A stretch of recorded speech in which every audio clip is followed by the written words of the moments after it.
السلام علیکم۔ GB2 news HD کے ساتھ میں ہوں زہرا بطول۔ ناظرین، خبر شامل کرتے ہیں۔ روندو سے مورخہ 23 مئی 2022 بروز پیر شام 5 بجے ISO پاک بلتستان الہادی یونٹ تھوار روندو کا اہم اجلاس مرکزی امام بارگاہ تھوار پائن میں منعقد ہوئی۔ یہ اجلاس تھوار میں ISO کی تنظیم سازی کے سلسلے میں منعقد کی گئی، جس میں الہادی یونٹ کے کابینہ اراکین کا انتخاب عمل میں لیا گیا۔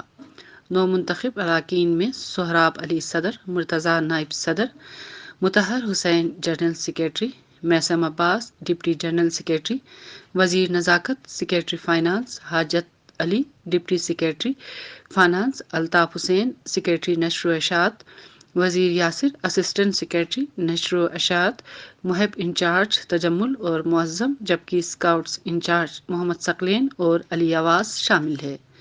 تقریب کے آخر میں نو منتخب اراکین کابینہ سے حلف اٹھایا گیا۔ نو منتخب صدر نے کامیاب کابینہ سازی ISO کے سینئر ممبران کا شکریہ ادا کیا۔